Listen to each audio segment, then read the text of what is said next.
começando mais um programa da série Arte Agora, aqui no canal Arte Agora, e hoje eu vou conversar com Fábio Fernandes.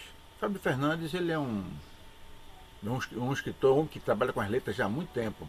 Ele é jornalista, é escritor, é doutor em comunicação, já traduziu diversos livros, enfim, tem uma carreira enorme. E ele já está conosco e nós vamos conversar exatamente com ele. Fábio Fernandes, tudo bom? Como é que você está? Salve, Alexandre, tudo bem? Tô tranquilo, quer dizer, cansado, né?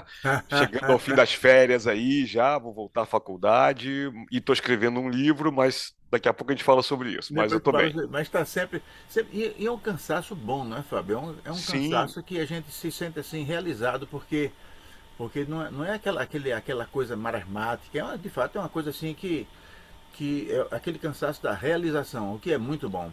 Mas, Fábio, exato. nós vamos começar essa nossa conversa sabendo quem é você. Aqui no canal Arte Agora nós temos o costume de fazer uma pergunta com um objetivo duplo. Essa pergunta ela cumpre de fato dois objetivos. O primeiro objetivo é fazer a contextualização da sua presença neste programa. Por que Fábio Fernandes está falando neste programa? E a gente vai falar exatamente porque, com relação ao obra de Fábio Fernandes, talvez ele seja a pessoa mais indicada para falar. E o segundo objetivo da pergunta é fazer o registro da sua passagem pelo canal até agora. Nós imaginamos que daqui a 100, 200, 300, 400 anos o mundo não vai ser mais o mesmo, mas vai aparecer um arqueólogo digital, vai cascavinhar lá os arquivos do YouTube e vai encontrar essa nossa conversa. E eu vou ficar muito feliz em saber que o Homem do Futuro soube que eu conversei com o Fábio Fernandes. Fábio, quem é Fábio Fernandes? Bom, Fábio Fernandes é um sujeito que nasceu no Rio de Janeiro em 1966, portanto eu estou fazendo agora em maio 60 anos, e sempre teve uma grande curiosidade pelas coisas, né? Pela vida em geral. Eu sempre gostei de escrever desde criança, né? Mas, na verdade, a vida foi me levando por vários caminhos diferentes. Né? Depois, quando eu comecei a fazer o segundo grau, né? O ensino médio, eu fui para a escola técnica. Eu queria trabalhar, olha que interessante, eu queria trabalhar com robôs. Eu sempre tive, aí sim, né? Eu sempre adorei filmes de ficção científica, né, livros e filmes de ficção científica, então eu gostava muito de robôs, androides e tal. E no começo da década de 80 já se falava em robótica, né? Já se falava, já começava a se ensinar a se trabalhar mesmo com robótica no Brasil. E eu pensei, poxa, eu quero trabalhar com robôs. E eu fui para a Escola Técnica Federal, para o Cefet, no Rio de Janeiro, onde eu fui muito feliz lá, porque Mas, olha ô que Fábio, interessante. Diga. por favor, e antes disso? Como é que era Fábio? Você era uma criança brincalhona? Você passava mais tempo correndo atrás de bola? Como é que era o Fábio, bem novinho mesmo? Aquele Fábio ainda mais tenra idade, aquele que tá na. Como era você, assim, nessa parte bem. O Fábio bem criança? Rapaz, o Fábio, bem criança, não corria muito na rua, não. Não? Eu jogava de vez em quando uma bola, mas eu gostava mesmo de ficar em casa lendo revista em quadrinho, vendo filme e série de TV, brincando com meus bonequinhos. O pessoal, né, já tem aqueles bonequinhos de super-herói e tal, e já inventando histórias. O que eu mais gostava era isso. Eu também gostava de ir na rua jogar uma bola, mas não era o que mais me atraía. Muitos anos depois, minha mãe veio dizer assim: Puxa, eu ficava preocupada com você, porque você, ela falou assim: vai pra rua jogar com seus amigos. Aí eu ia pra rua, olhava, acho que eu olhava para um lado, olhava para o outro e voltava para dentro para brincar sozinho. Que me satisfazia mais inventar essas histórias, né? Mas foi uma infância feliz. Hoje eu moro em São Paulo, mas eu morei na zona norte do Rio de Janeiro, morei na Vila Cosmos, que foi um bairro muito querido, muito gostoso na minha vida. Eu morava numa casa grande que tinha um quintal que era um pomar. O quintal é, é, tinha mangueira, tinha goiabeira, laranjeira, limoeiro, cacaueiro, tinha de É, tudo ali. Eu tive cachorro, eu tive coelho, eu tive galinha. Então, assim, foi uma infância e um começo da adolescência muito felizes. Mas o engraçado é que nessas brincadeiras de criança, de adolescente, eu dizia para mim mesmo, mas eu quero trabalhar com robôs, eu quero trabalhar com essa coisa da ficção e tal. E eu fui descobrindo que eu gostava de trabalhar com robôs na imaginação e não no mundo real. Então, quando eu fui fazer o Cefet, né, fazer a escola técnica, eu comecei a estudar, tive uma passagem boa por lá, tudo mais, tal. Mas o engraçado é que eu comecei lá mesmo a desenvolver a minha criatividade. Lá dentro tinha um grupo de teatro. Eu comecei a fazer, tinha aulas de teatro, as aulas eram avulsas, não era uma coisa obrigatória. Eu comecei a fazer, comecei a me interessar mais pelo teatro que pela escola propriamente dita. Eu me formei, mas foi nessa época, eu já estava com 19 anos, que a minha professora desse curso de teatro chegou para mim um dia com um cartaz muito interessante, um cartaz da Universidade Federal de Alagoas. E ela disse assim: Olha só, isso aqui pode ser que você goste disso, quem sabe? E era um concurso de dramaturgia universitária. Concurso aberto para qualquer pessoa. E ele tinha dois prêmios: um prêmio lá para dentro de Alagoas, mais voltado para os universitários, e um prêmio nacional, aberto a qualquer pessoa. Aí, puxa, eu já começava a inventar umas histórias também no teatro, né? E aí, papai, sentei na máquina de escrever e escrevi uma pecinha de 3 esquetes. E mandei a pecinha. E não é que eu ganhei o prêmio nacional? Eita! Ganhei o primeiro prêmio nacional. E isso tá fazendo, fez ano passado, fez 40 anos, foi em 85. E assim, foi muito, muito bonito, muito gostoso. Eu fiquei muito emocionado. Falei, gente, mas como é que é isso, tudo mais, tal. E aí, claro, foi muito bacana. Eu não consegui montar a peça na época, eram 3 esquetes. Eu consegui montar um dos esquetes no próprio Cefet, né? E foi muito bacana. Mas aí foi um dos grandes momentos de virada da minha história. Porque eu cheguei para meus pais, eu estava cheio de mim, né? Dizendo assim, "Nossa, agora eu sou um artista, tá?" Eu falei assim: olha, não quero fazer faculdade de engenharia, quero fazer teatro. Aí meus pais diziam assim: de jeito nenhum. De jeito que teatro você vai ser pobre. Você precisa ganhar dinheiro, sustentar você e sua família, não, você não vai fazer teatro, não. E foi a única vez na vida que eu realmente briguei com meus pais, fiquei muito magoado e tal. Mas aí passaram-se dias, acho que nem semanas se passaram, e aí eu falei: você quer saber? Tá bom, eu não vou brigar com vocês. Aí eu virei para eles: tá, eu não vou, se vocês não vão me deixar fazer faculdade de teatro, eu não vou fazer faculdade de teatro. Mas primeiro, eu vou fazer cursos, o que tiver nas horas vagas eu faço. Eu disse: não, tudo bem, nas horas vagas você faz o que você quiser. E faculdade eu não vou fazer mais engenharia, porque eu não quero fazer engenharia, eu quero fazer alguma coisa ligada à escrita. Aí eu parei e pensei: eu quero fazer jornalismo. Aí eles disseram: não, tá bom, jornalismo pode, só não pode teatro. Aí eu fiz jornalismo. E aí foi interessante, porque olha aqui como é que a vida vai nos levando por esses caminhos, né? Eu, muitos anos depois, Alexandre, eu fiz faculdade de teatro. Lá para os meus 30 anos, eu parei e pensei: eu já trabalho, eu já ganho meu salário, não devo nada a ninguém, vou fazer faculdade de teatro. Fiz vestibular para a Unirio, passei e fiz 2 anos muito legais de teatro. Trabalhei profissionalmente, consegui essa peça que eu falei para você agora. Eu transformei essa peça, um dos esquetes, transformei numa peça maior. Ela foi encenada no Rio de Janeiro. Consegui ter um certo destaque de público e tudo mais. Mas aí, no fim desses 2 anos, eu também pensei o seguinte: eu não quero fazer teatro profissionalmente, eu quero escrever. Então, eu posso escrever para teatro, mas eu não vou trabalhar como ator, nem como produtor, nem nada. Eu vou continuar meu caminho de jornalista, mas eu vou escrever muito. Vou continuar escrevendo, né? E assim foi. Foi quando eu me formei, e aí voltar lá rapidinho para o ano que eu ganhei o prêmio de dramaturgia, 85, esse ano é um ano fundamental. Por quê? Foi meu primeiro escrito, foi a peça, e eu estava saindo do Cefet e foi nessa virada de dizer quero fazer jornalismo, mas eu perdi o vestibular. Eu só ia conseguir fazer o vestibular para 87. Então, o ano de 86 seria um ano morto. E eu também não queria ficar sem estudar. E eu vi um anúncio no Jornal do Rio sobre um curso de tradução. Eu, nessa época, essa coisa da cultura nerd, que né, hoje em dia o pessoal fala como se fosse uma coisa invenção nova, mas já existia há muito tempo. Eu tinha um colega meu muito bacana, o Aristóteles, né, lá no Cefet, inclusive até hoje nós somos amigos e tal. O Aristóteles fazia um fanzine de ficção científica. Aí um dia chegou lá na escola com uma revista em inglês, falou assim: Fábio, olha só, eu queria traduzir um artigo sobre Star Trek aqui, mas meu inglês não é muito bom, eu sei que você está fazendo curso de inglês, você não me ajuda a traduzir esse artigo? Eu falei, ajudo, ajudo sim. Eu estava acabando o curso de inglês. Aí eu comecei a traduzir, eu falei, cara, que gostoso traduzir um texto, né? Ver que você transformar ele na sua língua para que as pessoas possam ter acesso a ele.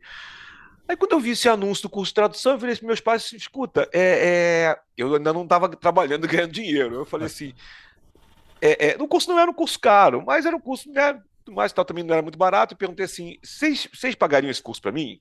Porque eu falei, aí minha mãe virou assim: tá, mas para quê? Eu falei, não, porque isso aqui é o seguinte: eu posso trabalhar como tradutor, eu posso traduzir livros, eu posso traduzir filmes, uma série de coisas, e aí isso, né, vai permitir que eu tenha ganhe meu dinheiro. Aí minha mãe parou e pensou: tá bom, vamos ver, se não for muito caro, eu consigo pagar. Aí fez as contas lá, só tá bom, eu pago.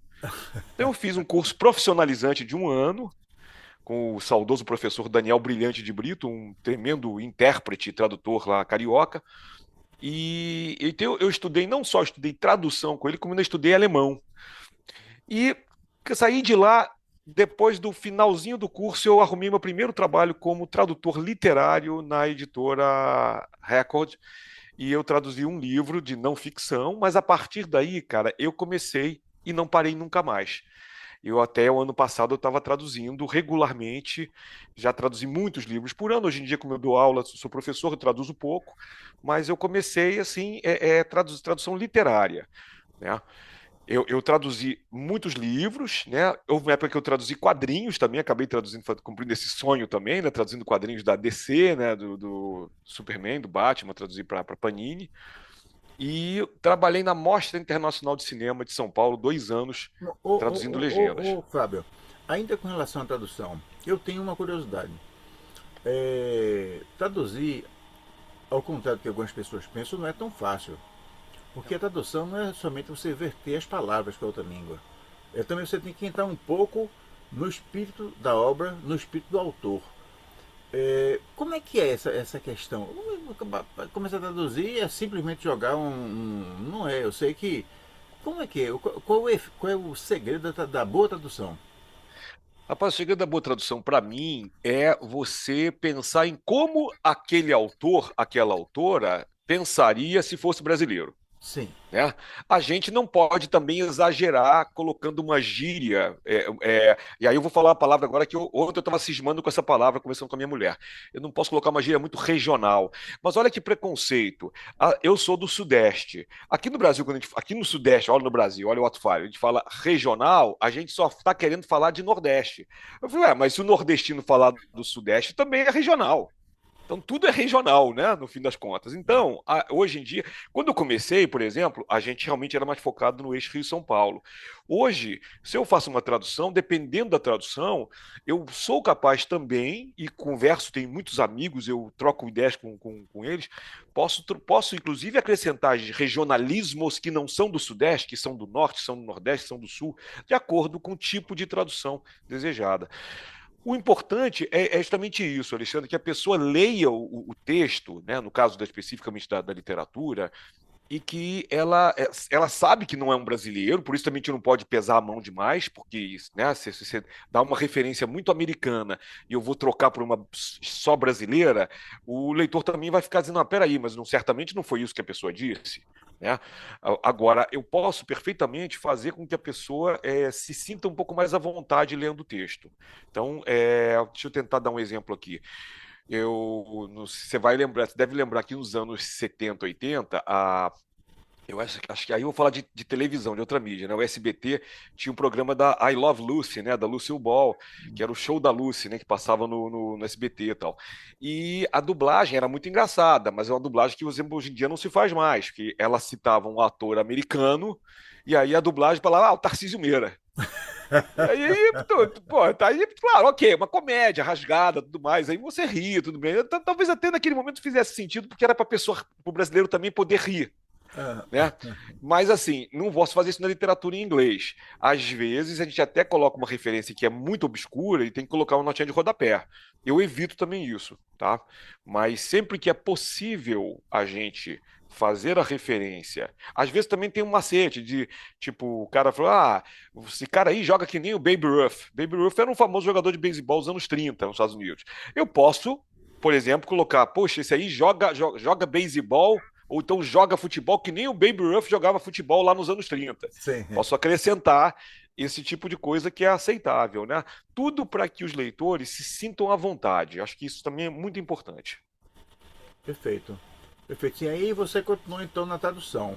Mas nesse momento, então você já tinha escrito uma peça de teatro, já Sim. estava fazendo curso de tradução, a sua mãe, ela entrou na. Ela foi, você a convenceu de que você podia ganhar dinheiro fazendo isso, que é uma coisa muito importante para os pais, e já estava aguardando o vestibular de jornalismo, mas e o germezinho do escritor já estava latente, já estava fazendo alguma coisinha assim, alguma coisinha ali. Como é Tava, que tava esse sim. momento aí você foi, então já estava aguardando o vestibular, mas já estava Isso. por dentro assim, palpitando tudo. Exato. Eu falei 85, mas assim, o período entre 85 e 87 foi esse período de formação para mim, né? De 85 eu fazia a primeira peça de teatro, 86 a faculdade, procurar fazer o curso de tradução, e 87 a faculdade, entrei no curso de jornalismo, mas eu também descobri uma coisa muito bacana. Foi em 87 que eu também fiz contato com um grupo de leitores e fãs de ficção científica, que eu gostava muito, mas até então eu lia, comprava um livro aqui, um livro ali, uma revista em quadrinhos. E aí eu descobri que existia um clube chamado Clube de Leitores de Ficção Científica, que é um clube que existe até hoje. Ele fez 40 anos ano passado, de 85, então é tudo da mesma época, né? Ele tinha 2 anos de idade, o curso, e aí foi uma coisa muito bacana. Foi aquela coisa de contato que hoje em dia a gente não tem mais. Tudo que a gente faz hoje em 5 minutos pelo Facebook, pelo Instagram, eu demorei alguns meses para fazer, né? Uhum. Eu, eu li eu li um livro brasileiro de ficção científica chamado Padrões de Contato, de um jornalista também chamado Jorge Luiz Calife. O Calife hoje está aposentado, mora no interior, tal, mas ele escreveu um bocado de livros, e esse livro foi interessante, porque foi um livro publicado pela editora Nova Fronteira, que foi uma grande editora daquela época, e teve o aval do Arthur C. Clarke, ele era amigo do Arthur C. Clarke. E aí na época saiu muita matéria em jornal. Uma vizinha minha era amiga do Calife, falou assim: pô, Fábio, olha só, isso aqui pode te interessar. Aí me deu o jornal com a matéria do Calife. Eu falei: pô, que legal, mas você é amiga dele? Eu falei: sou, pô, tem telefone dele? Não, tenho, te dou. Aí liguei, pô, Calife, sou, pô, eu vi o teu. Aliás, acho que eu até comprei primeiro o livro para poder falar com o cara, né? Pô, olha, gostei do teu livro e tal. Aí eu falei assim, pô, vamos encontrar, tal. Não, pô, vem aqui em casa, vamos bater um papo. Morava na Zona Norte, não era muito longe de mim, não. Pegava o ônibus, em 10 minutos eu tava lá. Aham. Aí fui lá, ele ainda vivia com a mãe, com o irmão e tal. Aí me mostrou a coleção de livros e quadrinhos dele, batemos um bom papo. E aí ele falou: olha, cara, tem um clube que tá começando agora de ficção científica e eu conheço o pessoal. Se você quiser, te dou o contato deles. Ele me deu o contato, né? De duas outras pessoas muito legais. Uma delas é o Braulio Tavares, né, que é cantor, compositor, né, dramaturgo. O Braulio estava morando no Rio na época, acho que ainda está até hoje. E ele foi um dos fundadores ali do núcleo carioca do grupo, do clube paulistano, mas tinha um núcleo carioca. Aí eu liguei para o Braulio também. Eu já tinha ele lançou um livrinho chamado O que é Ficção Científica pela coleção Primeiros Passos da Brasiliense. E aí eu me apresentei, ele falou: rapaz, então venha cá, vamos combinar uma reunião na casa de um amigo nosso, você vai bater, a gente vai tomar uma cervejinha, bater um papo. Eu falei: beleza. Aí eu fui lá, cara, e aí foi uma maravilha. Aí eu entrei para esse clube de ficção científica, que eles tinham um fanzine, que existe até hoje, também em formato digital, hoje, que é o Somnium, e disseram: poxa, olha, já aceitamos contribuições. Você quer mandar um conto, quer mandar uma coisa? Eu falei: cara, eu nunca escrevi conto, eu já escrevi peça, mas eu posso tentar escrever uma coisa para vocês. E eu escrevi um continho curto, mandei para eles, e aí que o germe da literatura despertou de vez. Aí eu não parei mais de escrever. Pois é, mas isso aí, rapaz, é um negócio espetacular. E me diga uma coisa, quando você. Então isso estava no comecinho de 87, não é isso? 87. E aí pouco depois você começou o curso de jornalismo. E aí Isso. em paralelo começou a carreira de jornalista e também de escritor, porque como você disse, você começou e não parou mais, né? Exato, exato. Então, É uma tríade, né, de coisas muito, muito bacana, porque assim, eu comecei a dar a faculdade de jornalismo à noite, Durante o dia eu traduzia, eu tinha máquina de escrever, sentava no meu quarto e não datilografava várias páginas por dia. Aí chegava do meio da tarde, eu já pegava o ônibus, morava longe da faculdade, era quase 2 horas de ônibus, eu pegava o ônibus, ia para a faculdade, voltava tarde da noite. Durante um tempo era só eu trabalhava em casa, eu até podia acordar um pouco mais tarde, mas em pouco tempo depois eu comecei a estagiar, né, fazer trabalho em cursos, em editora, também trabalhei em editora, e aí eu acordava assim mais cedo e tal. Então, o que acontece? Traduzir, eu já traduzia naquela época. Comecei a traduzir para a editora Record, traduzi várias outras editoras, fiz tradução técnica, fiz tradução de manual técnico, fiz tradução de livros, né? Fiz tradução de quadrinhos, como eu falei, eu fui alternando ao longo dos anos. E a minha escrita, nesse primeiro momento, era só para fanzine. Né? O fanzine, que naquela época era já não era mais mimeografado, era xerocado, e o pessoal recebia pelo correio. Então, hoje eu falo até com meus alunos que vocês não sabem o que era a angústia de esperar uma carta chegar. Você mandava uma carta com. Eu mandava uma carta para o editor com o meu conto, e às vezes o cara podia até não aceitar o conto. Aí daqui a 2 semanas chegava a carta, então, Fábio, pô, teu conto aqui tá com problema, você não quer refazer? Eu falei, putz, tá. Aí eu refazia, mandava para ele. Aí dali a mais 2 semanas o cara, não, tá ok, daqui a um mês a gente publica. E aí ficava esse negócio. E, mas era assim, era muito, muito gostoso. E aí comecei a ter essa atividade mesmo dos fanzines, né? E eu acho que isso foi muito legal, Alexandre, porque moldou a minha literatura mesmo, porque tinha esse diálogo legal com os editores, era um pessoal, todo mundo jovem, eu era meio que um caçula, eu tinha ter 21, 22 anos, o pessoal tinha pessoas que já estavam com 29, 30 e tal, mas assim, foi uma coisa muito saudável, porque nós líamos muito. Nessa época, o pessoal via filme, via cinema, claro, mas lembre que é uma época que a televisão não tinha TV a cabo ainda, então a televisão vai passar um filme sábado, 9 da noite. Se você não assistir, tá roubado. Tem que esperar a reprise daqui a 3 meses. Aí a gente parava tudo para ir aquele filme específico, né? 9 da noite, para depois poder comentar com os amigos o que você tinha visto. E cinema era isso. Passava um filme nos Estados Unidos, 6 meses depois vinha para o Brasil. A gente também enchia, né, de fila fazia filas imensas no cinema para ver filme. E tá tudo bem, e a gente trocava essas ideias. E aí a gente lia muito e dizia, puxa, pô, que legal, já viu essa história aqui, que legal, né? O que esse cara fez, pô, ninguém fez igual esse cara, por que a gente não tenta fazer parecido também? Tinha essas discussões.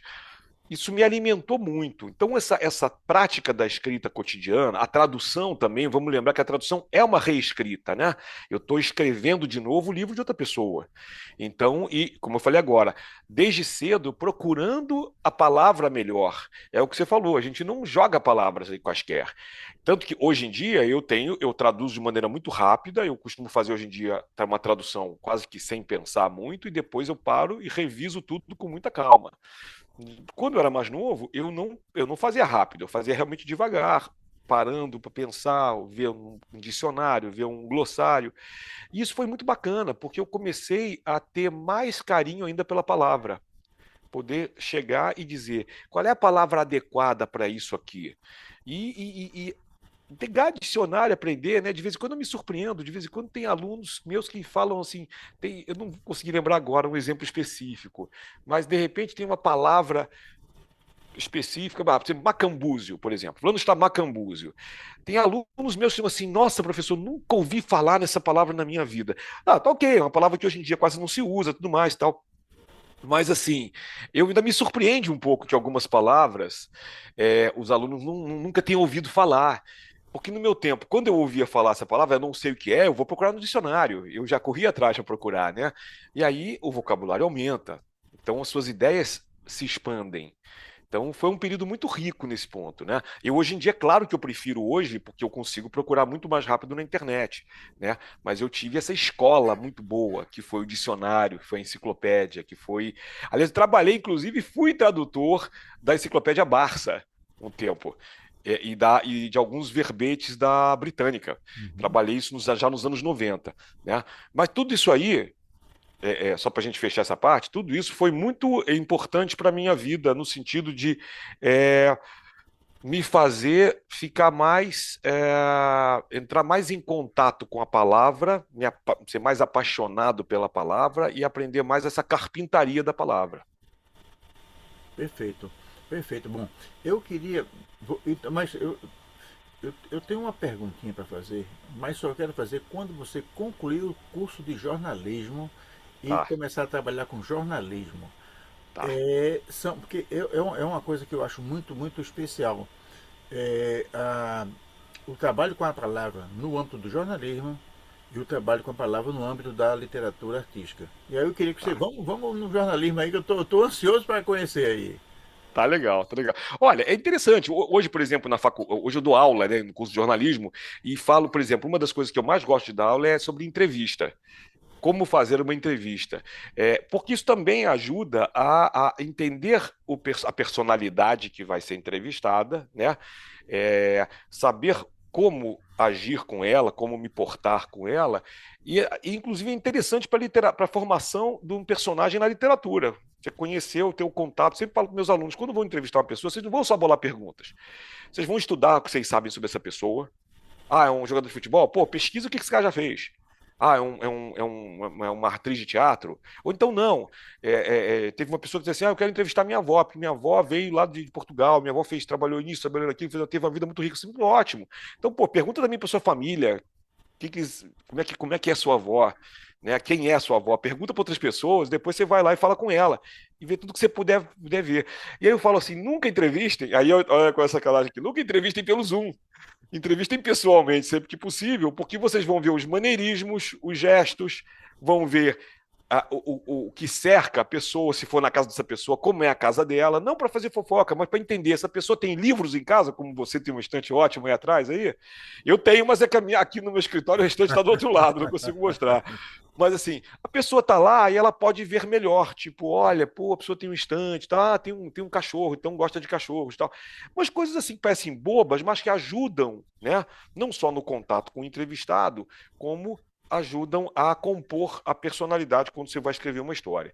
E aí eu gosto, falo isso para você, porque durante o meu período de faculdade, a gente era muito incentivado a fazer entrevistas. E aconteceu de tudo. Você sabe que no meu primeiro ano de faculdade, eu entrevistei Henry Kissinger. Rapaz, que honra, hein? Kissinger esteve no Eu não Brasil. quero dizer que eu concordo com ele, não. Eu quero dizer Também que. não. Eu estou dizendo que é uma honra ter estado com ele. Sim, não, eu posso dizer isso. Infelizmente, como não tinha na época nada digital, eu não tenho fotos com ele. É. Mas foi uma coisa muito engraçada. Foi uma entrevista que durou 2 minutos, porque foi o seguinte: eu estagiei numa empresa e essa empresa contratou o Kissinger para ser keynote speaker de um evento no Rio de Janeiro. E assim, coisa louca, não era uma empresa de comunicação, nem militar, nem nada.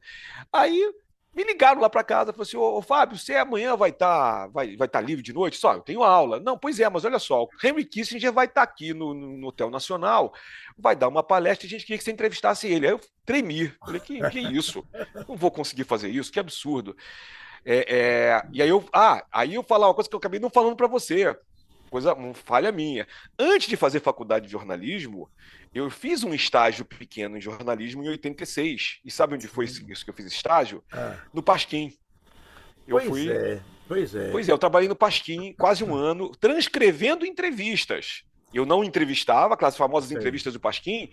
No ano de 86, muitas delas eu transcrevi, ouvindo a fita cassete e transcrevendo na máquina de escrever. Isso também foi um grande aprendizado, né? Na época o Jaguar não estava mais no comando, era o César Tartalha, que é um grande amigo. Cezinha me chamou, falou: pô, cara, tu tá livre aí, você tá novo, você não vai fazer faculdade, pô, quer fazer um bico lá? A gente paga, não paga muito, mas paga. Eu falei: tá bom, tá ótimo. E era muito engraçado, porque tinha que dar, era cheque, e tinha dia que, faltando meia hora pro banco fechar, tinha que bater na porta do tesoureiro e falou: me dá meu cheque aí. E aí era eu e mais quatro, cinco freelancers, e o cara ficava puto, mas ele fazia o cheque, dava pra gente, a gente corria pro banco antes de fechar para depositar. Era muito divertido, mas aí foi isso. Aí, nessa época, inclusive, eu já não estava mais, eu fiquei em 86, 87 já não estava no Pasquim mais. Aí liguei pro César e falei: pô, César, vou entrevistar o Kissinger, interessa? Ele falou: não, esse cara já era. Não quero entrevista com esse cara, não. Aí eu falei: bom, tá bom, vou entrevistar pro veículo lá, né? Era uma newsletter lá de administração de materiais. E acho que o Kissinger foi falar de estratégias, mais tal. Eu cheguei no final da entrevista. Cheguei no final da entrevista, foi muito engraçado. Eu sempre tive barba, né? Mas imagina eu com 19, 21 anos, com uma barba preta, cerrada, tipo Fidel Castro. Não deu outra. Quando acabou a palestra, o pessoal aplaudiu, ele olhou para mim e falou assim: você é jornalista? Eu falei, senhor, ah, só podia com essa barba aí, comunista e tal. Aí todo mundo, quá, quá, quá, quá, quá. Aí eu fiquei sem graça. Falei, bom, pelo menos ele tá rindo de mim, então já, já, já tá levando na boa, né? Aí eu perguntei, então, senhor Kissinger, obrigado, tal, o senhor pode dar uma entrevista? Eu falei assim, olha, eu tô indo embora, você vem comigo aqui que eu te respondo. Ah, beleza. Então nós fomos caminhando da sala, do auditório, até um elevador, mas o Hotel Nacional é grande, tinha um saguão grande, eu falei, beleza. E aí eu aprendi uma das primeiras lições no jornalismo. Nunca faça uma pergunta em entrevistas, nunca faça perguntas que o seu entrevistado possa responder apenas com sim ou não. Porque eu fiz perguntas assim, o senhor, eu não lembro quais foram as perguntas mais, tá? Eu não tenho mais essa entrevista, mas diz assim, o senhor acha que tal, tal, tal, tal, tal? Ele falou, não. Mas e tal, tal coisa? Não. Isso aqui tal? Não. Aí quando ele respondeu no quarto não, ele chegou no elevador, ele estava com dois brucutus da CIA do lado, não deixaram eu entrar no elevador com ele, ele olhou para mim e falou assim, bye, e fechou a porta do elevador e foi embora. Aí eu Não, escrevi uma materinha. mas não Não, deixa de não, ser uma experiência muito boa, né? fui, não, me Porque ensinou muito. ele foi uma figura marcante na política norte-americana. E é como eu disse, eu não concordo muito com, com as coisas dele não, mas Não, cara, a gente pode recusar a importância mundial que ele exerceu. Né? não pode. Mas Agora, assim, sim, foi o agora arquivo. uma coisa, Diga. uma vez eu vi uma entrevista da Condoleezza Rice. E se fazia uma pergunta a ela, a pergunta é muito bem formulada. E a resposta não tinha nada a ver com a pergunta, nada a ver com a pergunta. Pois é. Pois E aí exatamente é isso. na minha inocência, disse, "Pô, essa mulher deve ser muito burra, né? Porque o cara perguntou uma coisa e ela respondeu outra. Quando passou o tempo, eu descobri que ela era muito inteligente. Ela tinha dizer o que ela queria, e não o que eu queria. Ela dizia que não o que o outro queria ouvir, mas o que ela queria falar. Que é uma Exato. outra, né? Então, ele ainda foi muito sincero com isso, sim ou não, né? Ele podia ter inventado uma lorota boa. Né? Podia, podia, não, assim, e assim, como a entrevista não era sobre política, eu fui muito, nesse ponto, eu fui muito cuidadoso. Eu adoraria ter falado sobre o Vietnã, mas aí ele não ia me responder nada mesmo, né? Mas assim, eu acho que eu falei sobre estratégias de trabalho comerciais e ele dizia não, e tudo ele disse não, impressionante, ele não se compromete com nada, não dizia sim para nada. E aí eu fiz uma materinha tentando, né, fazer esse jogo lá, esse jogo de não, mas a materinha foi legal, o pessoal do Newsletter entendeu perfeitamente qual foi a situação, porque eu achei que eles fossem conseguir me deixar numa sala com ele, com mais alguns diretores para bater um papo e eu poder gravar, mas não teve, inclusive não deu nem para gravar a entrevista. Eu estava com um gravador deste tamanho e não dava nem para ligar e ficar fazendo assim. Eu tive que ficar, eu fiz a pergunta, ele dizia não, eu só anotava o não ali, Não, né? Pois é, mas assim, mas é isso. Então, assim, essa foi a coisa marcante do meu tempo de faculdade. Com o tempo, já no final da faculdade, eu entrevistei outras pessoas legais, assim, na transição, quando eu saí da faculdade, eu pude entrevistar muitos escritores, durante a faculdade eu entrevistei Ferreira Goulart, João Baldo Ribeiro. Né? Então, assim, tive uma oportunidade muito, muito bacana de ter contatos com alguns grandes autores. Né? Então, pude ter esse bate-papo.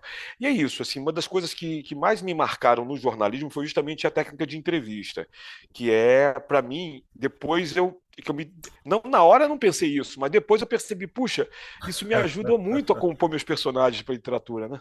bom, então aí eu vou fazer. Eu já tenho condições de fazer as perguntas que eu queria, que eu quero fazer a Vamos lá. você. A primeira é com relação a, a todo artista, sem exceção, ele quando começa, ele se espelha em alguém, né? Então ele segue uma escola e à medida que ele vai adquirindo maturidade é que ele cria a própria escola e passa a ser seguido por outros, né? Então no começo é como se ele quisesse ser o outro, é como se ele quisesse, ele imita o outro, né? Naturalmente cada um tem o seu estilo, mas ele vai apurando o seu próprio estilo com o passar do tempo. Então a primeira pergunta, eu vou fazer as duas juntas porque eu quero ouvir você. Aqui no Tá. canal, a estrela é o entrevistado, é o convidado. Então esse é nosso mistério, nosso segredo. Então a primeira pergunta é essa. Quando você fez as traduções, né, alguns dos autores que foram traduzidos por você tiveram alguma influência na sua carreira como escritor? Essa é a primeira pergunta. E a segunda é com relação ao tipo de trato com a palavra que é feito pelo jornalista e pelo escritor. O jornalismo, ele tem alguns parâmetros. Ele não pode fugir da verdade. Ele pode destacar alguma coisa ou outra, mas ele não pode inventar ele não pode inventar uma situação. Por exemplo, quando você entrevistou o Kissinger, você ouviu um não, mas não podia botar no lugar daquele não sim, porque ele tem respondido Exato. não. Então o jornalista tem essa limitação. O escritor já não tem, aquele que faz literatura artística já não tem, porque o mundo da ficção, a não ser que ele faça os ensaios, né? Mas no mundo da ficção, o céu é o limite. Você que faz ficção científica, você pode colocar a lua debaixo do sol, a lua debaixo do mar, enfim, tá certo? Aí eu queria saber, primeiro é com relação à influência dos atores que você traduziu em relação à sua própria carreira como escritor. E o segundo, a relação entre o Fábio Fernandes, escritor, e o Fábio Fernandes, jornalista. Como é que era essa. Se algum dos dois você sentiu a influência de um no outro ou de outro no um, como é que era essa relação? Pô, excelentes perguntas. Eu acho que nunca ninguém me fez essas perguntas. Vamos lá, então. Olha, tradução é muito interessante você falar. Eu também nunca tinha pensado nisso direito, mas eu tenho uma resposta.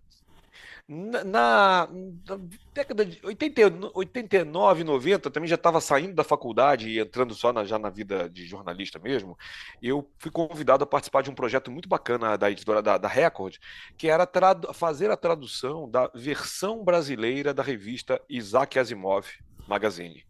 Né, essa revista existe até hoje nos Estados Unidos, também tem uma revista que tem quase 50 anos, e ela publicou grandes nomes da ficção científica. O próprio Asimov dava nome ali, ele emprestou um nome, não era a revista dele, mas ele emprestou um nome, até ele morrer ele era editorialista, e todos os contos mais recentes dele ele publicava ali. E tinha outros autores muito bacanas, como Robert Silverberg, por exemplo, mas o Silverberg ele tinha um contrato separado, então a gente nunca traduziu o Silverberg, que era um dos meus autores favoritos, porque ele não podia, a gente teria que comprar em separado os direitos dele, e o pessoal da editora dizia, ó, é muito caro, esse a gente não vai comprar não. Então, paciência. Mas eu traduzi autores muito bons. Então eu posso te dizer dois ou três autores agora que mexeram muito com a minha cabeça. O primeiro chama-se Frederick Pohl, que foi um autor da época do Asimov, da geração do Asimov.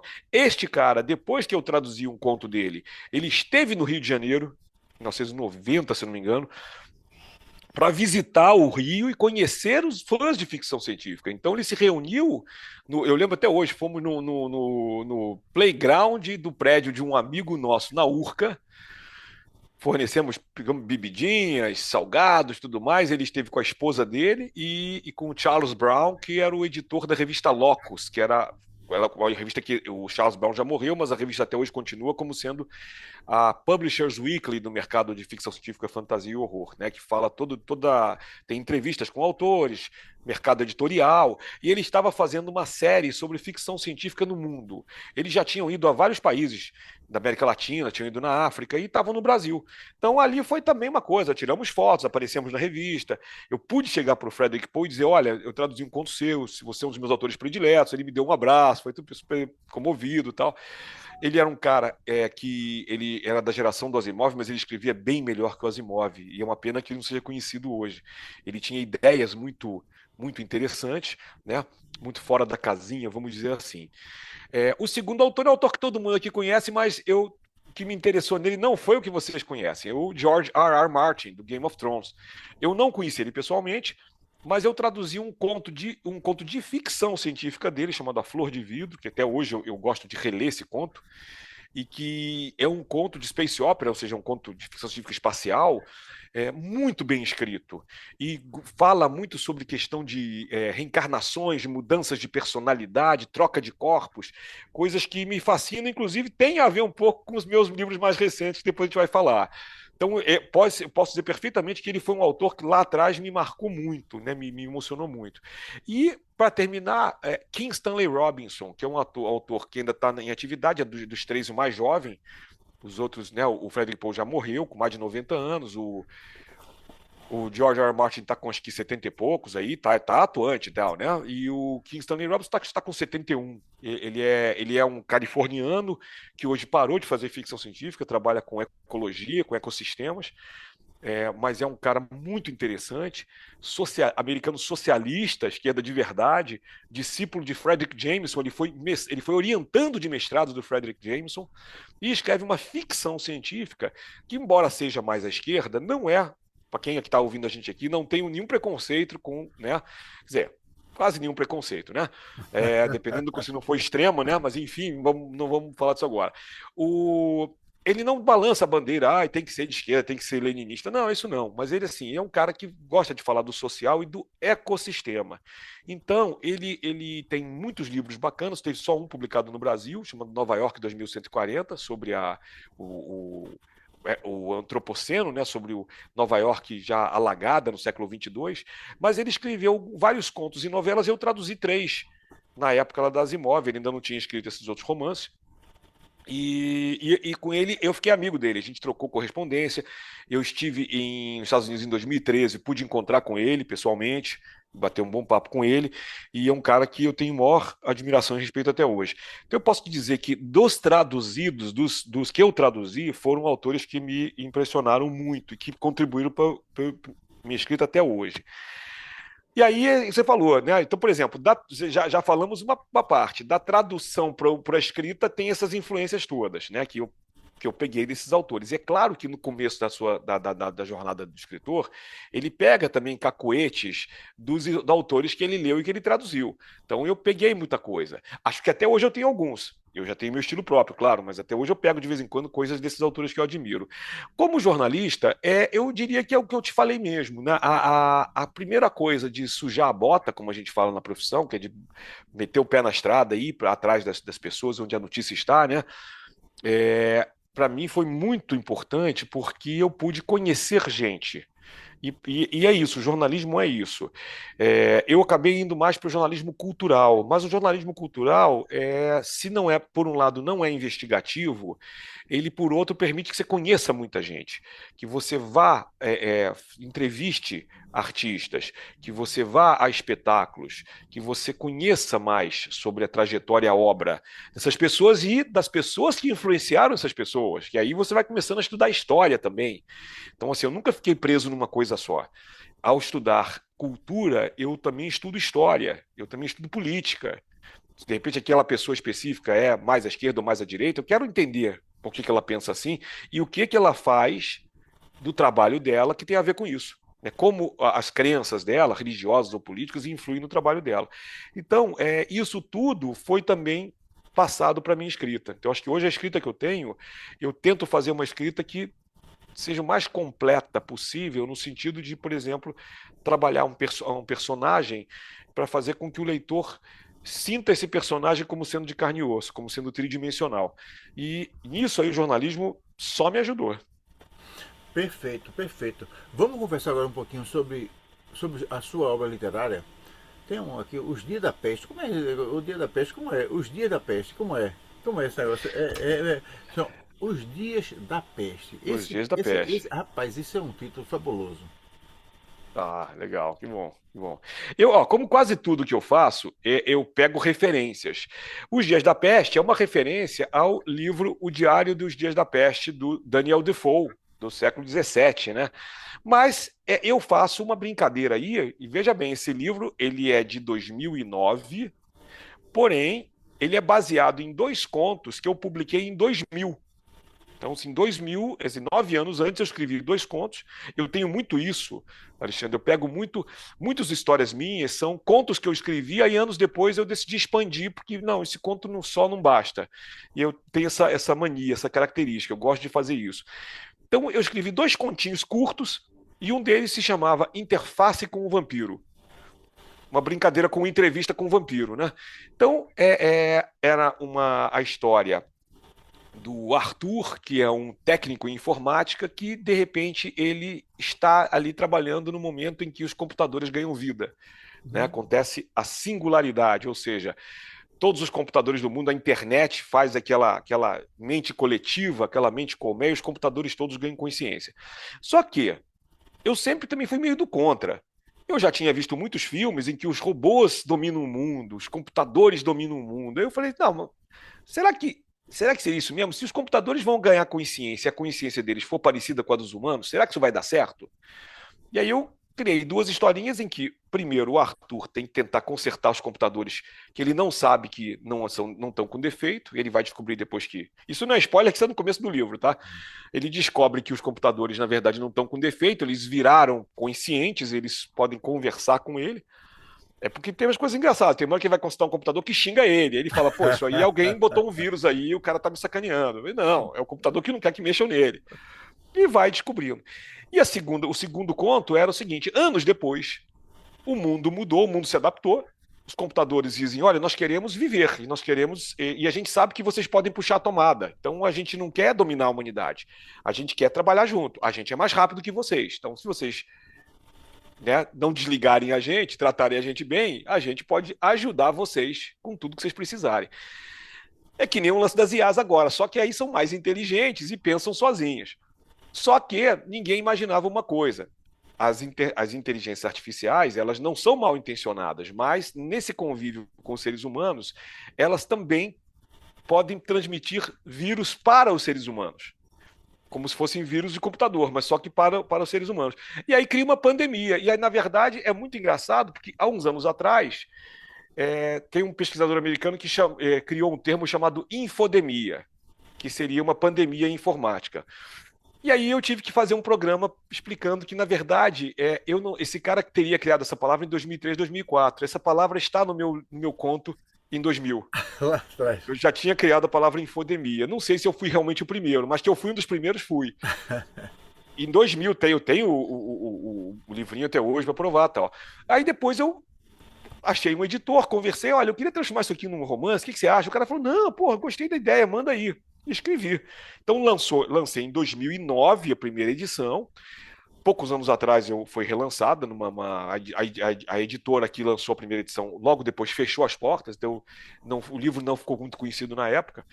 E há uns 2, 3 anos, acho que uns 3 anos, eu consegui relançar o livro, né? E aí foi muito legal, porque na verdade é a terceira edição, né? Em 2019, se eu não me engano, eu lancei uma segunda edição só em formato de e-book, porque o primeiro livro não teve e-book, né?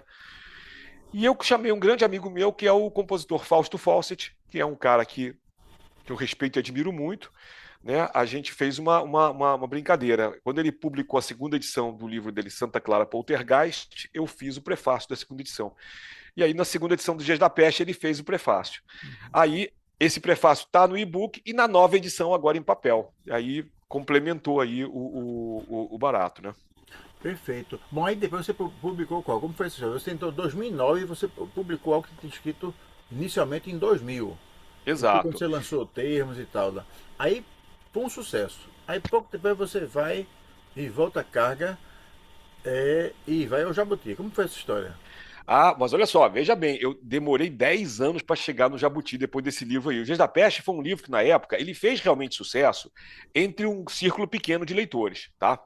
Tanto que nessa edição que eu falei agora para você, não é só o prefácio do Fausto Fawcett, tem um pós-fácio que é um artigo acadêmico de uma pesquisadora da Paraíba sobre o meu livro.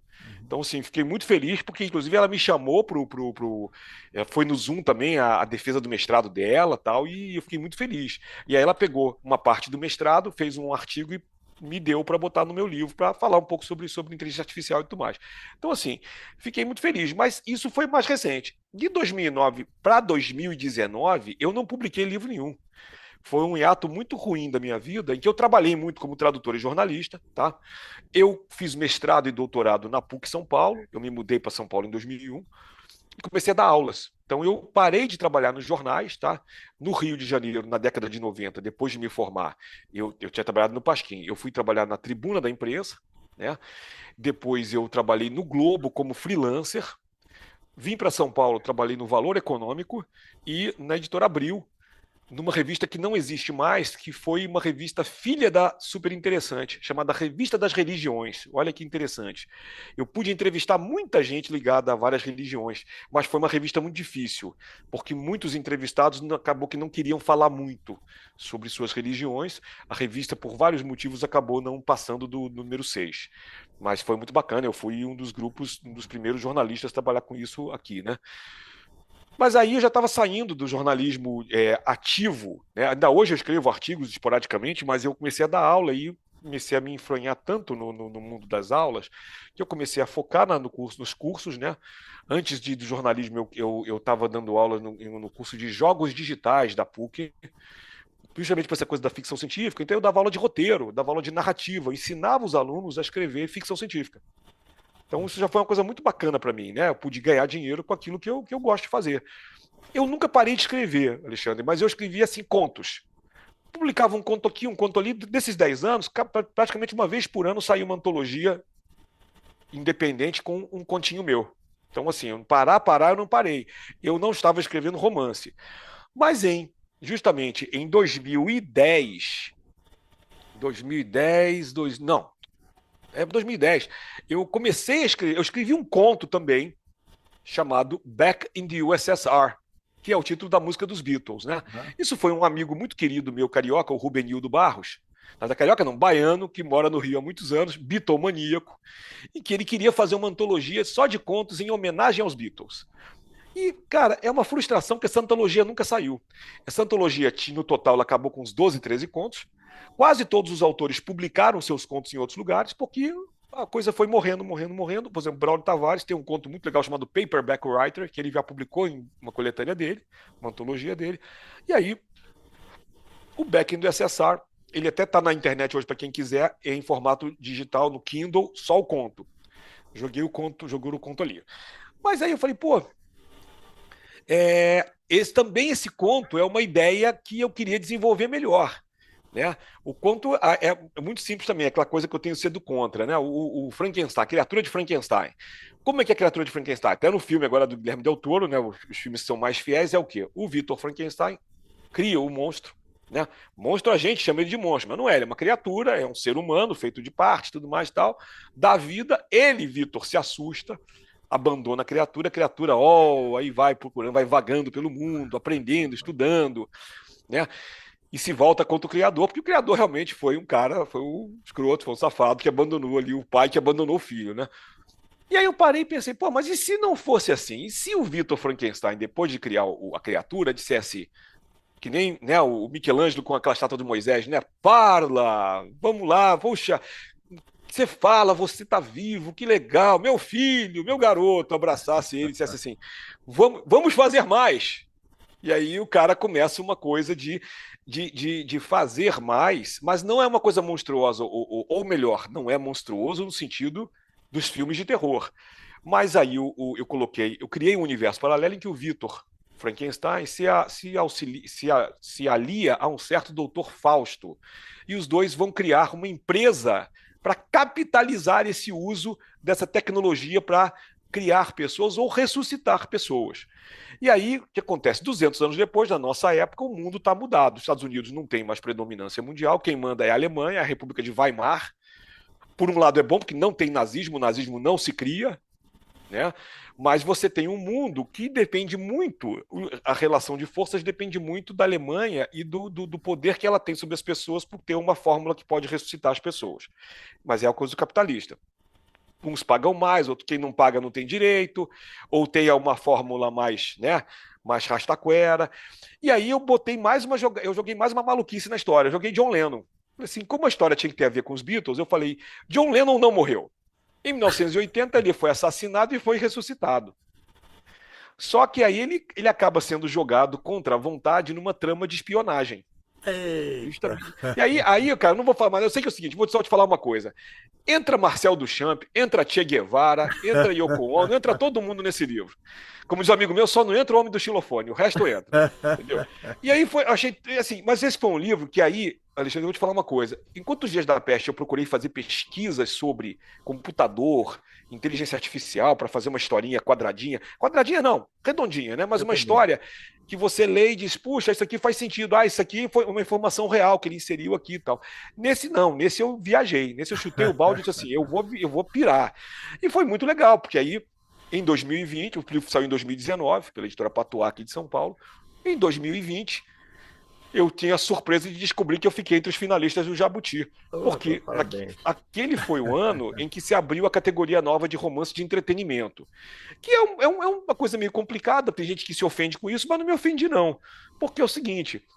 O Jabuti sempre foi um prêmio muito bom, e eu até hoje já concorri de novo, não cheguei aos finalistas, mas ele faz parte. Mas eu respeito muito o Jabuti. Mas o Jabuti é um prêmio cujos jurados quase sempre são jurados que querem a literatura, vamos dizer, contemporânea, né? Então, tá, legal, aí ganha. Aí, os caras que leram Clarice, que leram Kafka, que aí premiou Itamar Vieira Júnior, merecido, né, tal. Mas aí é o seguinte, são aí as literaturas que mais ligadas ao realismo. E então eles muito raramente aceitavam literaturas ligadas ao gênero, né? Por exemplo, ao policial. O policial ainda vai, né? O Luiz Alfredo Garcia Rosa, né? do Spinoza, delegado Spinoza, ele ganhou o primeiro em 97, né? O Silêncio da Chuva ganhou o prêmio. Acho que era a primeira vez ou segunda vez, né? Rubem Fonseca também tinha ganho, né? Com literatura policial. Mas ficção científica, que eu saiba, nunca ninguém ganhou. Então, por um lado, foi bom ter esse prêmio para que o pessoal que faz ficção científica, fantasia, horror, pudesse também ter uma chance, né? Eu não ganhei, mas fiquei muito honrado mesmo de estar entre os finalistas, Não, né? E a isso me deu também, Alexandre, me deu o impulso que eu precisava, né? Porque nesses 10 anos aí, eu te falei, esse ato de romance, foi que entrou, né? Eu comecei a dar aula, eu separei e depois casei de novo. Então foram mudanças muito drásticas para mim, mas que também me colocaram num outro caminho. Então, a partir do Beck Necessário em 2019, eu praticamente publiquei um livro por ano desde então. Tem vendo que eu publiquei acho que 2 ou 3, não parei de publicar mais. mas que beleza, né? E de lá para cá, então, você vem publicando bastante, e o fato é que você chegou agora com esse primor que foi lançado ontem, né? Eu Isso. queria que você falasse primeiro, não vai dar spoiler, Tá evidentemente, bom. a gente tá num projeto que eu quero impulsionar os leitores em sua direção. Mas que você Muito falasse um obrigado. pouquinho disso, rapaz. Como é que foi? Você veio, tá certo, esse ritmo cada vez mais animado, né, com a vida já redirecionada por conta não só da profissão, enfim, de todos os aspectos que você achou que era Uhum. conveniente. E aí, agora eu vou lançar mais um livro. E aí começou a trabalhar antes. Eu queria que você falasse um pouquinho desse processo. Claro, claro. Ó, então, vou falar duas coisas importantes que aconteceram para mim nesse período, né? Logo depois do lançamento do Beck Necessário. Eu tinha muita coisa escrita já que eu queria publicar, tal, mas estava ainda fazendo uma série de coisas. É, Veio a pandemia, né? Que deixou todo mundo, né? A gente ficou muito preocupado, muito cuidado. Eu casei de novo e eu, além da minha esposa, tenho uma enteada, né? Que é uma pessoa com deficiência. E assim, a gente se dedicou muito a ela, tal. Na pandemia ficou em todo mundo em casa e a gente, né? Ficava dando atenção, tal. E foi um processo muito bacana, né? Apesar de muito angustiante a pandemia. Mas eu não parei de escrever nesse tempo, continuei escrevendo, planejando, e a gente começou a fazer um planejamento. A minha esposa é neta de italianos e ela já estava querendo já há um tempo ir para a Itália. E a gente fez um plano, tipo assim, vamos para a Itália, vamos morar na Itália. E a gente foi, já com um ano de pandemia, 2021, a gente foi é, morar na Itália. É, Tanto que ela e a minha enteada pegaram a cidadania italiana.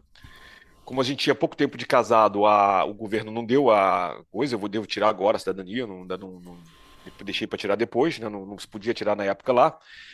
E nós começamos a viver outro período muito importante da minha vida, porque outro país, outra cultura, né? Embora tenha muito a ver com a gente, a cultura italiana, é um outro país mesmo, uma burocracia diferente, uma cultura diferente.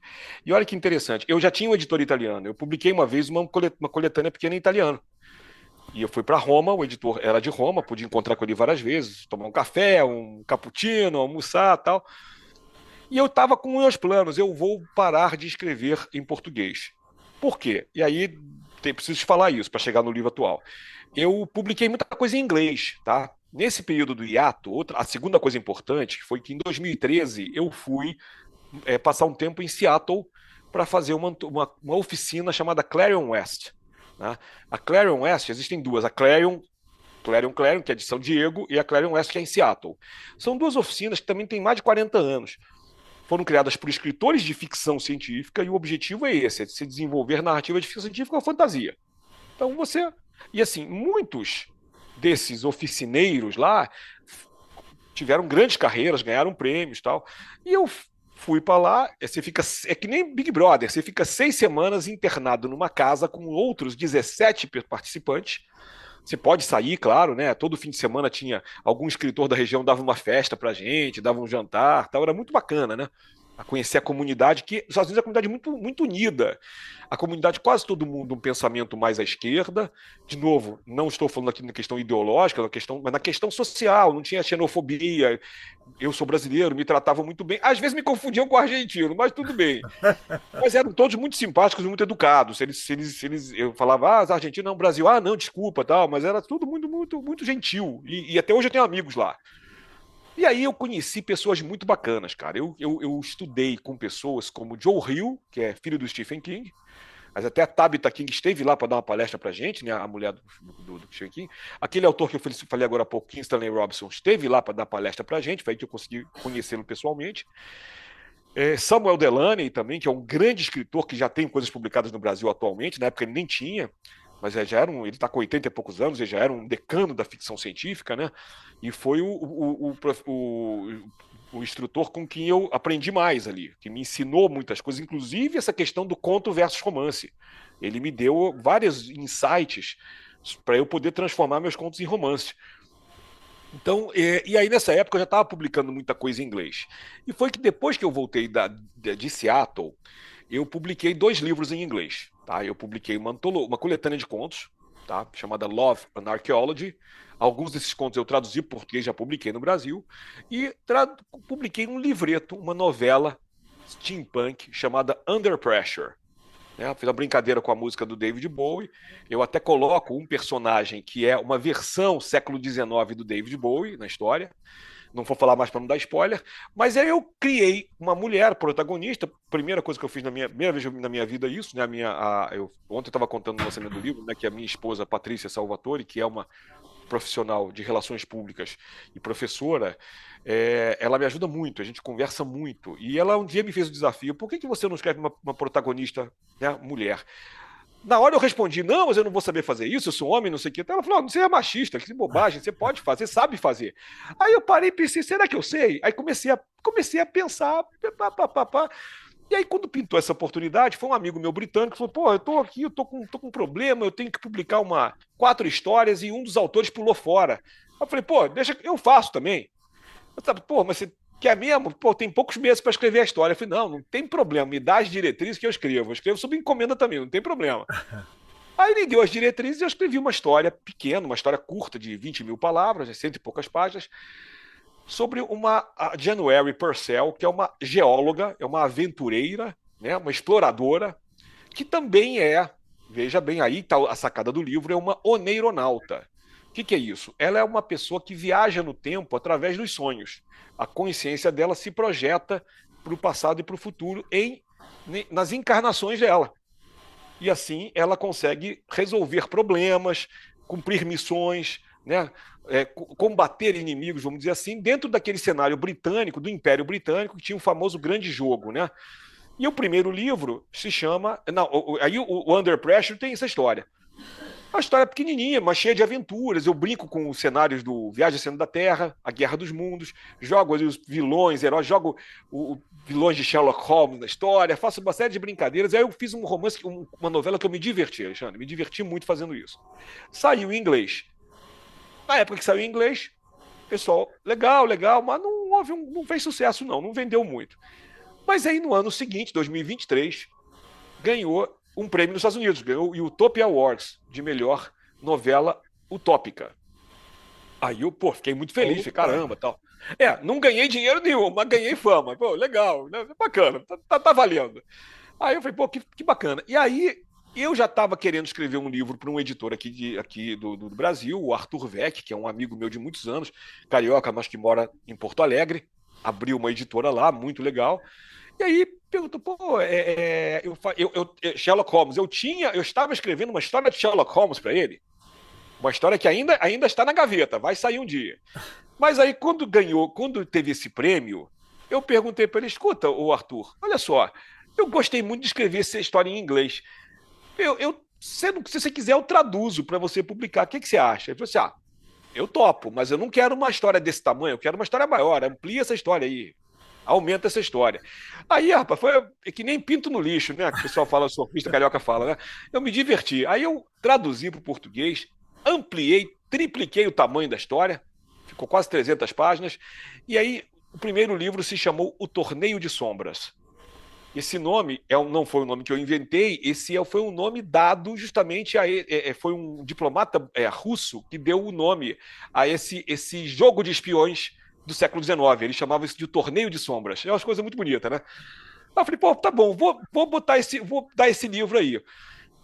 E já quando eu entreguei o livro pro Arthur, eu falei, Arthur, tem coisas nesse livro aí, esse final, ele tá meio em aberto. E eu tô com vontade de escrever outra história. O que você acha? Ele falou, não, pode escrever. E aí foi o seguinte, escrevi a continuação que saiu ontem. Se chama Os Agentes do Caos.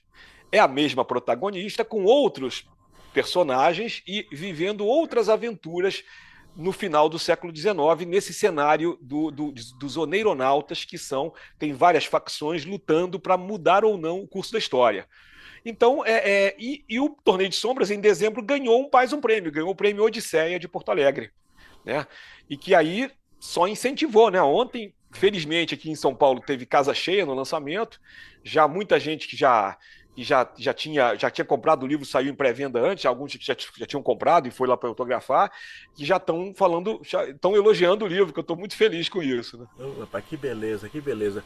Ô Fábio, e nós estamos chegando ao final dessa nossa conversa, infelizmente, Poxa, mas eu infelizmente queria mesmo. que antes da gente encerrar, eu queria que você falasse mais do próximo, que vem por aí, o porvir, o que é que O está poder. fervilhando na sua cabeça, como é que está esse processo aí? Eu sei que você não parou, você está querendo já está querendo continuar. Como é que tá, como é que Isso. o que é que vem por aí? Ó, então eu vou dizer o seguinte: vem um bocado de coisa por aí. Eu vou te dizer duas ou três coisas, tá? A primeira coisa, em julho agora vem um outro livro, mas ele é uma reedição. Esse é um livro que eu não falei para você até agora, se chama Love Will Tear Us Apart, que é uma biografia do Ian Curtis, da banda Joy Division. É uma biografia que também, assim como o John Lennon, eu coloquei ele dentro de um cenário meio ficção científica. Ele é bem diferente. Quanto o do John Lennon, eu viajei muito, esse é mais contido, ele narra melhor os dias os últimos dias de vida do Ian Curtis. O Ian Curtis faria agora 70 anos em julho, por isso que eu botei o lançamento da segunda edição. Também foi uma editora que já fechou as portas, né? E aí eu estou reeditando uma versão um pouquinho ampliada, né, e modificada. O Ian Curtis, aconteceu uma coisa muito interessante com ele. Isso é mundo real, tá? Ele morreu, ele se suicidou e ele tinha várias crises epiléticas, que segundo as biografias, dizem que os médicos dizem que ele estava meio que desenganado, que era tanta crise epilética que daqui a algum tempo ou ele ia ter um AVC ou ele ia ficar com algum dano neurológico. E ninguém sabe, ele não deixou bilhete, né? Ele deixou um bilhete muito curto que não falava dessas coisas, que ele talvez tenha se matado porque ele não ia aguentar ficar inválido. E o Bernard Sumner, guitarrista e melhor amigo dele, que depois vai fundar a banda New Order, né? O Bernard Sumner, um pouco antes, resolveu fazer uma sessão de hipnose, de regressão de vidas passadas com ele. Para tentar ver se tinha alguma coisa que ele pudesse fazer para ajudar, para acalmar, para sei lá. Ele não sabia de nada. Ele disse: vamos tentar, qualquer coisa ajuda, né? E você vai ler a biografia do Bernard Sumner, que foi lançada recentemente, o apêndice tem a transcrição das sessões. E é muito louca, porque ele realmente, pela transcrição, ele viveu vidas passadas. E ele fala de 2 ou 3 vidas passadas. Então eu resolvi brincar com isso. Eu resolvi falar sobre as vidas passadas do Ian Curtis, né? Todas as aventuras que ele viveu em outros momentos, em outras épocas, né? Para compensar um pouco a vida triste que ele teve no final. E então esse livro vai sair em julho de novo, né? A segunda edição vai ser, não é nem a segunda edição, vai ser edição remix, né? Que eu tô preparando agora aí. E mais para o final do ano, o terceiro volume das aventuras da January, chamado Os Corredores do Tempo. Eita, Eu que já beleza. estou escrevendo essa história, já estou escrevendo, agora há pouco estava escrevendo aqui já, né? Essa história deverá ficar pronta, se não ficar pronta no final do ano, no máximo em janeiro do ano que vem ela sai.